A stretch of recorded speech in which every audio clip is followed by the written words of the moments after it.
है। तो ऐसे में या तो आप गलत विचारधाराओं से उत्प्रोत हैं, उसी से प्रेरित होकर काम करते हैं, और अगर ऐसा हो रहा है तो सुधारें कैसे? जी डॉक्टर वास्तव में क्या है, जी। प्रारंभिक शिक्षा में ही जो धर्म की शिक्षा देनी चाहिए थी वो दी नहीं गई।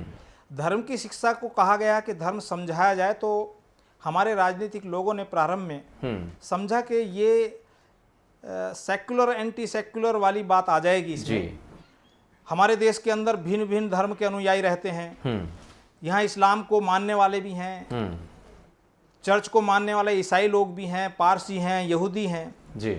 और हिंदू समाज है, तो हिंदू समाज में अनेक पंथ हैं, अनेक धर्म को मानने वाले हैं, उनको धर्म की संज्ञा दे दी। और यदि इसका स्पष्टीकरण किया गया होता शिक्षा के अंदर, और इतने वर्षों के अंदर वो शिक्षा पद्धति में लागू होता कि ये धर्म है, ये पंथ है, ये सापेक्षता है, ये निरपेक्षता है, ये सारी चीजें समझाई जाती, तो ये समस्या ना आती। क्योंकि आम समाज चाहे वो पढ़ा लिखा नहीं है, वो अपने से ऊपर देखता है कि हमारे पढ़े लिखे जो बौद्धिक प्राणी हैं, बुद्धिजीवी हैं, वो क्या कह रहे हैं। अब जैसा वो कहते हैं, जैसा समाज सुनता है, वैसा ही वो अपनाने लगते हैं। बिल्कुल। हमारे समाज में अंग्रेजों के द्वारा दिया गया सेक्युलर स्टेट, सेक्युलर जो शब्द है जी, हमारे राजनेताओं ने प्रारंभ से ही, अंग्रेजी शासन काल से इसको अपनाना शुरू कर दिया जी। और सेक्युलर स्टेट कहते कहते वो सबकी जुबान पर चढ़ गया और धर्म एक तरफ रख दिया गया। सेक्युलर स्टेट का अर्थ तो यह है सीधे सीधे, भाई कोई भी राज्य शासन व्यवस्था, किसी देश की शासन व्यवस्था, राज्य की व्यवस्था, शासन तंत्र किसी पंथ का ना तो अधिक तुष्टिकरण करेगा, ना उसको तुष्ट करेगा, और ना ही किसी दूसरे की उपेक्षा करेगा।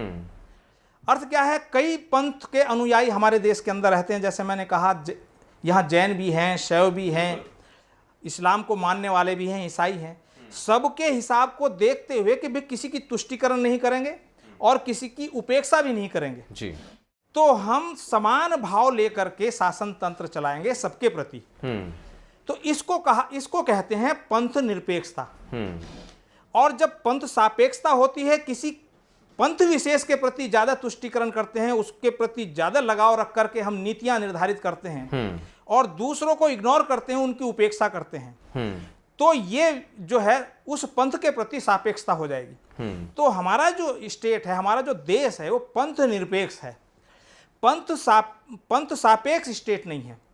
पंथ सापेक्ष ना होकर हमारा जो देश है वहां धर्म सापेक्षता होनी चाहिए, क्योंकि धर्म जो है सबको जीवन जीना सिखाता है, धर्म ही कर्तव्य सिखाता है। अब कानून बनाए संविधान के अंदर, तो कानूनों का पालन करना भी अपने आप में धर्म है। जो कानूनों का पालन नहीं करेगा था तो अधर्म करेगा जी। तो धर्म और धर्म के बीच में कोई दूसरे शब्द नहीं है, उसमें तटस्थता नहीं है कि भाई मैं धर्म का पालन नहीं करूंगा तो मैं तटस्थ रहूंगा, अधर्म नहीं करूंगा। जो धर्म का पालन नहीं करेगा निस्संदेह वह निश्चित रूप से अधर्म करेगा। इसमें एक उदाहरण आता है महाभारत काल का, जब दुर्योधन गदा युद्ध में पराजित हुए और मृत्यु के निकट थे, कर रहे थे पीड़ा से, तो द्रौपदी के मन में आया कि मुझे मिलना चाहिए, दुर्योधन से कुछ प्रश्न करने हैं। वो पांडवों को लेकर उनके पास उस तालाब के पास जाती जहां दुर्योधन पड़ा हुआ कर रहा था। द्रौपदी ने केवल एक प्रश्न किया है कि भैया इतना लंबे समय तक युद्ध हुआ, तुमने महाभारत युद्ध लड़ा, पराजित हुए, आज तुम मृत्यु के निकट पड़े हुए हो, क्या तुम नहीं जानते थे कि तुमने जो कुछ किया वो अधर्म था? द्रौपदी का यह प्रश्न था।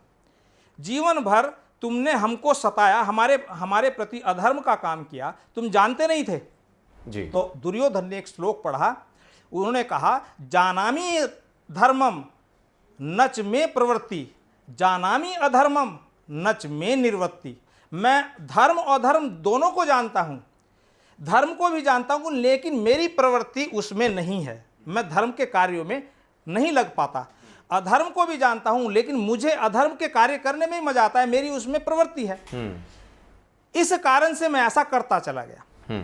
तो कहने का तात्पर्य यह है कि व्यक्ति या तो धर्म का पालन करेगा या अधर्म करेगा, पुत्र अपने पिता के प्रति यदि कर्तव्यों का पालन नहीं करता तो उसको हम अधर्मी कहेंगे। बीच की स्थिति है ही नहीं कहीं भी। लोगों को यह समझाने की आवश्यकता थी कि धर्म जो है, जो हमारे सामाजिक व्यवस्था को, शासन व्यवस्था को बनाने में, सुदृढ़ करने में जो नियम सिद्धांत बनाए गए हैं जी, यह नियम सिद्धांत जो है यही अम्मम है, धर्म है। ये नियम को धारण करना ही धर्म है। यदि हम इन नियमों को धारण नहीं करेंगे, इनका पालन नहीं करेंगे, तो निसंदेह हमसे अधर्म होगा। यह यदि शिक्षा दी जाती, पालन होता इसका, तो निसंदेह भारतीय समाज के अंदर उस प्रकार की जागरूकता होती। लेकिन उस प्रकार की शिक्षा दी नहीं गई। राजनेताओं ने भी शिक्षा ग्रहण नहीं की और आज तक ग्रहण नहीं की। आज भी सेक्युलर एंटी सेक्युलर की हम देखते हैं, इतनी बहस होती है और नेता लोग खासकर उसको स्पष्ट ही नहीं कर पाते। वो धर्म में ही उलझे रहते हैं और लोगों को लड़ाते रहते हैं। अब जितने भी राजनीतिक दल हैं, बहुत सारे राजनीतिक दल अपने देश के अंदर ऐसे हैं जो जाति व्यवस्था के आधार पर राजनीतिक क्षेत्रीय दल बने हुए हैं। कोई यादव समाज को लेकर के आप, लेकिन ये भी डॉक्टर अहमद आपको रोकना चाहेंगे, माफ कीजिएगा, लेकिन अगर इससे परे जाते हैं तो क्या लगता है स्थिति ऐसी आ पाएगी? आज का जो समय चल रहा है, जिस तरीके की व्यवस्था बन गई है आज के जमाने में, क्या लगता है कि अब इससे उलट या उससे इसके विपरीत भी एक व्यवस्था बनाई जा सकती है इसी के समानांतर? क्योंकि धर्म को लेकर जिस तरीके की हमारी सोच बन चुकी है, या राजनीतिक दलों की सोच बन चुकी है, या ये नेता संप्रदाय के नाम पर, धर्म के नाम पर, जाति के नाम पर हमको विभक्त करते हैं, क्या ऐसी व्यवस्था होने के बावजूद समाज में एक अलग समाज बनाया जा सकता है आपके हिसाब से? नहीं, समाज अलग से नहीं बनाने की आवश्यकता, विचारधारा की बात, समाज में पुनर्जागरण करने की आवश्यकता है।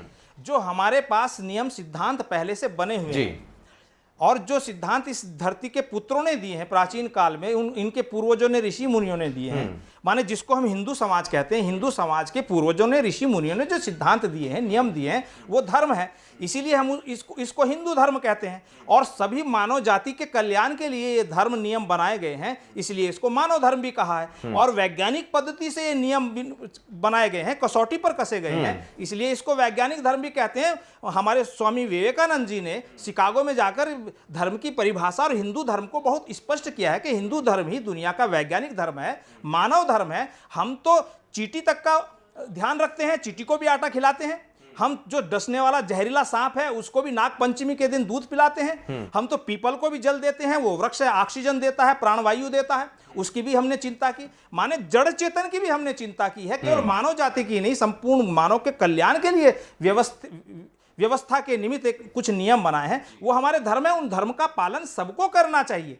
हाँ, पंथ जिन्होंने बनाए, व्यक्ति विशेष ने कोई पूजा पद्धति दी, कोई एक ग्रंथ बनाया, उस ग्रंथ में कुछ नियम स्थापित किए और उसके अनुसार जीवन यापन करना है, उसको हम कहेंगे ये पंथ है। लेकिन पंथ में भी कुछ नियम ऐसे बनाए गए, जैसे जैन पंथ है, लेकिन महावीर स्वामी जी ने भी कुछ नियम ऐसे बनाए जैसे अहिंसा परमो धर्म, तो अहिंसा ही परम धर्म है।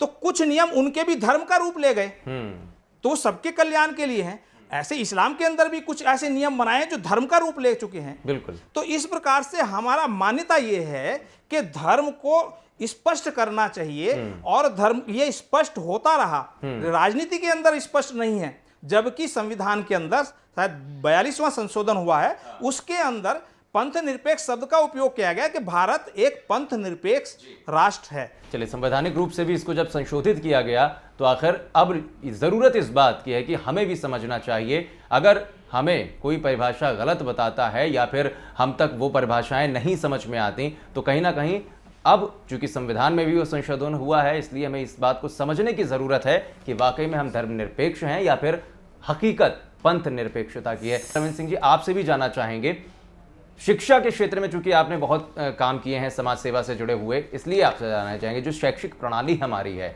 उसमें कमियां कहां देखते हैं जिसकी वजह से इस तरीके के विषय बार बार उठ रहे हैं कि हम नहीं समझ पाते कि हम वाकई में धर्मनिरपेक्ष हैं या पंथ निरपेक्ष। तो वहां पर जो ज़रूरत आपको महसूस होती है उसके बारे में आपसे जानना चाहेंगे। हमें प्रारंभिक काल में ही बच्चों को जो है ना शिक्षा इस तरह से देनी चाहिए कि धर्म और पंथ के बारे में से पूर्ण ज्ञान हो। मैं एक छोटी सी बात कहूँगा, इतिहास हम पढ़ाते हैं और इतिहास को अगर हम ढंग से समझ लें तो इतिहास हमें सब कुछ बताता है कि धर्म निरपेक्ष और पंथ निरपेक्ष दोनों क्या चीज़ें हैं। अगर हम इतिहास को ढंग से पढ़ लें तो वो गलती हम ना दोहराएं। इतिहास केवल पढ़ाने का माध्यम केवल यही है कि हम जो हमारे पूर्वजों ने गलती की है या अच्छे काम किए हैं उससे हम शिक्षा लेकर उसे उस तरह से हम उसे ठीक कर सकते हैं। लेकिन बहुत सारे सवाल इसलिए भी खड़े होते हैं क्योंकि जब राजनीति इस पर होती है तो राजनीति आम जनता पर भी होती है। वही तमाम लोग आपको चुनकर भेजते हैं, वही तमाम लोग आपसे उम्मीदें रखते हैं, लेकिन उन्हीं की उम्मीदें टूट जाती हैं जब आपको धर्म या जाति के नाम पर लड़ा दिया जाता है। तो ऐसे में क्या लगता है कि लोग इस चीज़ को समझना नहीं चाहते, या लोग भी अब शायद ये सोचते हैं कि हमें कोई समझाने वाला पता नहीं आएगा या नहीं? तो ज़रूरत इसमें सबसे ज़्यादा किसकी लगती है? क्या लोगों की सोच की, जो आम जनता है, या ऐसे लोगों की जो मास लीडर बनते हैं? अब उनकी यहाँ पर उनका कर्तव्य होना चाहिए, यानी कि उनका धर्म होना चाहिए आपके हिसाब से? देखो, मास लीडर का धर्म है जनता की सेवा करना और जनता को जागरूक करना। तो सबसे पहले धर्म तो जो मास लीडर है उसका ही बनता है कि वो जनता को जागरूक करे कि किस तरह से हम जो है ना अपने आप को सुदृढ़ कर सकते हैं, और किस तरह धर्मनिरपेक्ष और उसके चक्कर में ना पड़ के अपने डेवलपमेंट की बात की रहे। आज सबसे बड़ी जो दिक्कत है आज की डेट में, केवल धर्मनिरपेक्ष और पंथ निरपेक्ष उसमें करने के लिए, बांटने के लिए राजनीतिज्ञों ने अपनी इसलिए कर दी कि जो उनके जो डेवलपमेंट के काम होने चाहिए उस पर लोगों का ध्यान न जाए। इस वजह से सबसे पहले जो लीडर है उसे अपने आप को जनता में अपने आप को प्रोजेक्ट करना पड़ेगा, दिखाना पड़ेगा।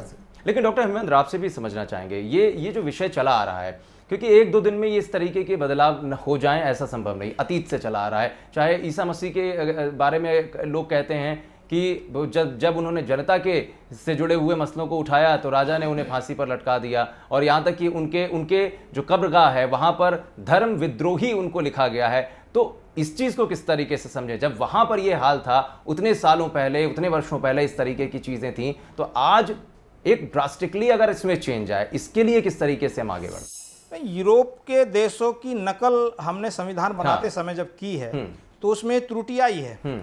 यूरोप के अंदर जो व्यवस्था थी वो पहले राजतंत्र की व्यवस्था थी, और राजा को सारे अधिकार प्राप्त थे, और राजा को यहाँ तक अधिकार प्राप्त थे कि वो पंथ पर भी नियंत्रण रखता था, माने उनके चर्च पर भी नियंत्रण, चर्च का पादरी कौन होगा, चर्च में प्रमुख कौन होगा, उसका भी नियंत्रण था।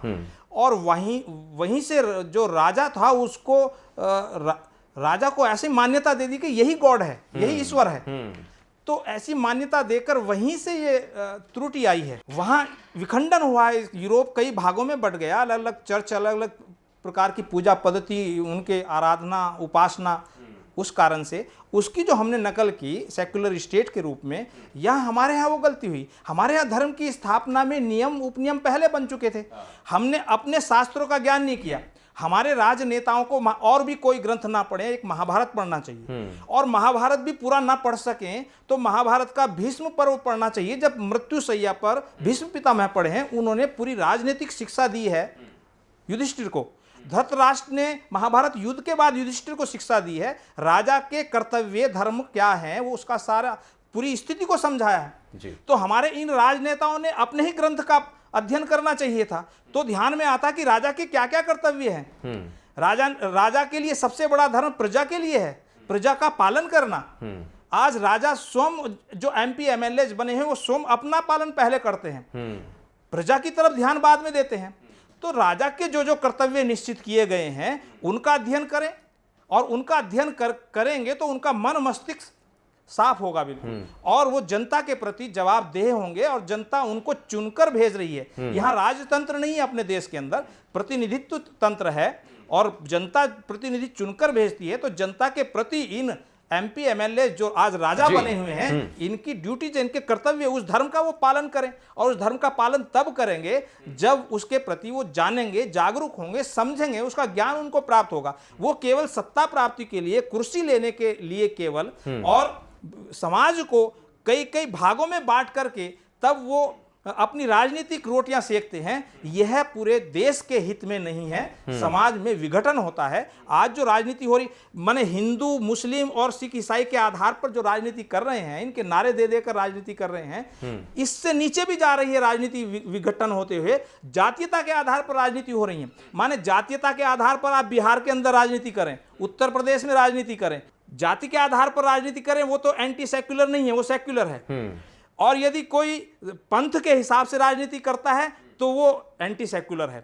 माने हमारी शासन व्यवस्था ने, हमारे संविधान ने, हमारी राजनीतिक व्यवस्था ने हमें बिल्कुल स्पष्ट कहा है कि पंथ का, हमने किसी भी पंथ का उपासना पत्ति का तुष्टिकरण नहीं करना, और किसी की उपेक्षा भी नहीं करनी, सबको साथ लेकर चलना है, सबके प्रति समान भाव लेकर चलना है। तो तुम जातीयता का बीज क्यों उपजा रहे हो?